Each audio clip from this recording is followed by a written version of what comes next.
Hello viewers, আসসালামু আলাইকুম। Welcome to my Aurora cooking studio. আজ আপনাদের সামনে এমন একটা রেসিপি নিয়ে হাজির হয়েছি যেটা ইফতারের টেবিলে দেখলে মনটা একেবারে জুড়িয়ে যাবে এবং বাচ্চাদের এটা খুবই পছন্দ। এটা দেখতে এতটাই লোভনীয় হয়ে থাকে যে দেখলে মনে হয় এখনই খেয়ে ফেলি। আর এটা দেখতে যতটা ইয়ামি হয়, খেতেও ঠিক ততটাই মজাদার হয়ে থাকে এবং এটা তৈরি করাটা খুবই সহজ। তাই চেষ্টা করেছি সকল টিপসগুলো সহজে আপনাদের সামনে তুলে ধরার। আশা করি আমার টিপসগুলো ফলো করে তৈরি করলে আপনারাও ইনশাল্লাহ পারবেন এমন মজাদার ইয়ামি দেখতে একটা ডেজার্ট তৈরি করতে। তো চলুন দেখে নেওয়া যাক।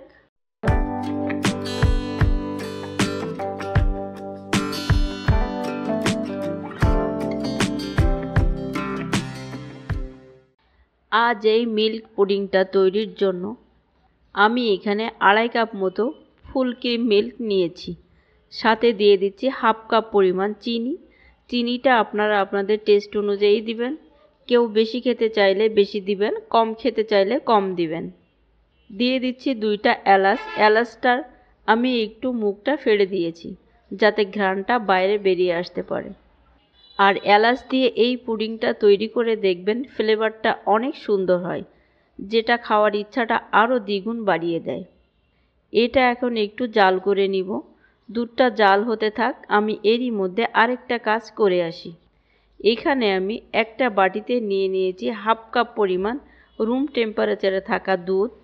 দুধটা কিন্তু এখানে অবশ্যই নর্মাল নেবেন। সাথে দিয়ে দিচ্ছি 1.5 চা চামচের থেকে একটু বেশি agar agar powder. Agar agar পাউডারটা দিয়ে এটা চামচ দিয়ে খুব ভালোভাবে মিক্সড করে নিব। এইখানে দুধটা কোনোভাবেই যেন গরম নেবেন না, তাহলে কিন্তু এটা ঠান্ডা হতে হতেই জমাট বেঁধে যাবে। কারণ আগার আগার পাউডারের কাজ হলো তরল জিনিসকে জমাট বাঁধানো। এই তো দুধটা এরই মাঝে বলক উঠে গেছে। এখন দুধটাকে এভাবে তলা ঘেঁষে ঘেঁষে জাল করে নিব 6 থেকে 7 মিনিটের মতো। কারণ যে চিনিটা দিয়েছি, চিনি থেকে বেশ কিছুটা পানি বের হয়, সেটুকু কমিয়ে নেওয়া পর্যন্তই এটাকে জাল করব। এই তো 7 মিনিট জাল করা হয়ে গিয়েছে। দুধটা সামান্য একটু ঘন হয়েও গিয়েছে।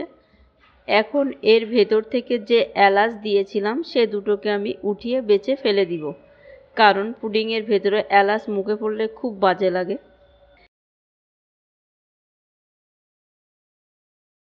এখন এই দুধের ভেতরে আমি দিয়ে দিব সেই দুধের সাথে গুলে রাখা আগার আগার পাউডারের মিশ্রণটা। এটা দেওয়ার আগে অবশ্যই চামচ দিয়ে ভালোভাবে নেড়ে তারপরে দুধের ভেতরে দিবেন। এই তো দেখুন, আমি এটা এক হাত দিয়ে দিচ্ছি আর এক হাত দিয়ে এভাবে নাড়ছি, না হলে কিন্তু এক জায়গায় জমাট বেঁধে যাবে। এটাকে দিয়ে আমি আর মিনিট খানিকের মতো জাল করব। এরই মাঝে দুধটা কিন্তু বেশ ঘন হতে শুরু করেছে। এখন এটাকে আমি আর জাল করব না। এটা এখন গরম থাকা অবস্থায় যে পাত্রে আমি পুডিংটা সেট করব সেই পাত্রেই ঢেলে নিব।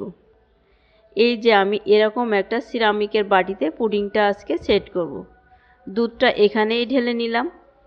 এখন এটাকে এভাবে খোলা অবস্থায় রেখে দিব 1 থেকে 1.5 ঘন্টা।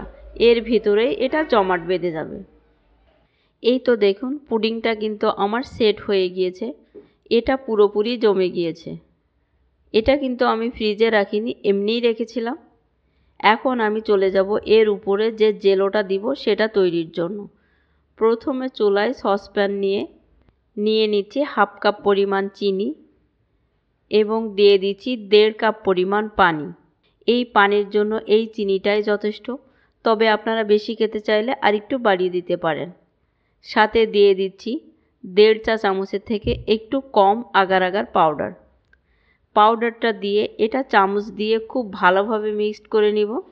চুলা কিন্তু এখনও অন করিনি, বন্ধ থাকা অবস্থায় এগুলোকে খুব ভালোভাবে মিক্সড করে নিব। মনে হচ্ছে এটা হ্যান্ড উইক্স দিয়ে মিক্সড করাটাই বেটার, তাই আমি এটাকে হ্যান্ড উইক্স দিয়েই মিক্সড করে নিচ্ছি।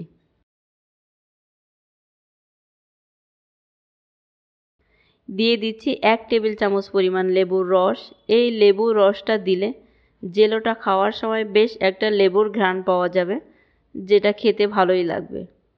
আবার একটু মিশিয়ে এখন এখানে দিয়ে দিচ্ছি বেশ কিছুটা পরিমাণ রেড ফুড কালার। কালারটা আপনারা আপনাদের পছন্দ অনুযায়ী দিবেন, যে কোনো ধরনের কালারই আপনারা এখানে দিতে পারেন। কালারটা দিয়ে চামচ দিয়ে আবারও খুব ভালোভাবে মিশিয়ে নিব। এখন এটাকে জাল করে বলক উঠিয়ে নিব।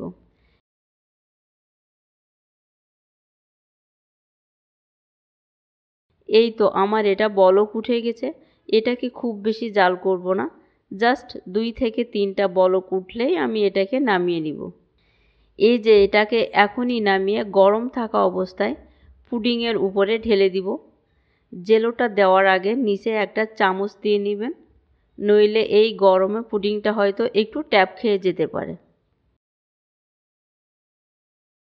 এখন চামচ দিয়ে সাইড থেকে এভাবে একটু ফাঁকা ফাঁকা করে দিব, যেন জেলোটা পুডিংয়ের নিচের দিকে একটু পৌঁছাতে পারে। এই কালারটা নিচে পৌঁছালে চারি সাইডে রেড কালার হবে, মাঝখানে সাদা পুডিং, দেখতে অপূর্ব লাগে। আমার এখানে জেলোটা জমাট বাঁধতে শুরু করেছে। এখন এটাকে আর নাড়ানাড়ি করব না, এখন এটাকে আমি খোলা অবস্থায় রেখে দিব, কারণ এটা জমাট বাঁধতে বেশি সময় নেবে না। 30 মিনিট পর এই যে দেখুন পুডিংটা কিন্তু পুরোপুরি সেট হয়ে গেছে। এখন এটাকে আমি ডিমোল্ড করে নিব।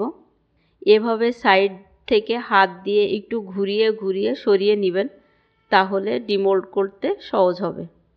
এখন একটা প্লেট উপরে দিয়ে বাটিটা উল্টিয়ে আমি এটাকে ডিমোল্ড করে নিচ্ছি।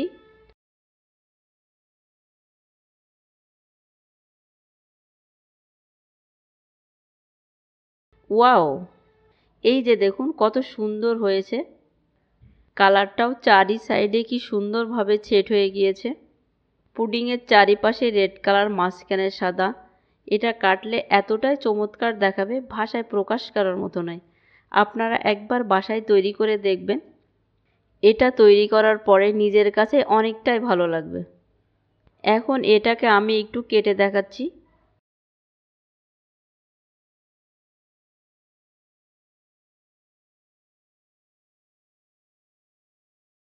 এরকম একটা ডেজার্ট ইফতারের টেবিলে থাকলে টেবিলটাই যেন ঝলমলে হয়ে ওঠে। আর এটা বাচ্চারা খেতে কিন্তু খুবই পছন্দ করে। বাসায় ট্রাই করবেন, আশা করি আপনাদের ভালো লাগবে। আশা করি আমার আজকের রেসিপিটি আপনাদের ভালো লেগেছে। ভালো লাগলে প্লিজ আমার চ্যানেলটাকে সাবস্ক্রাইব করে বেল আইকনটা প্রেস করবেন। আজ এই পর্যন্তই। আল্লাহ হাফেজ।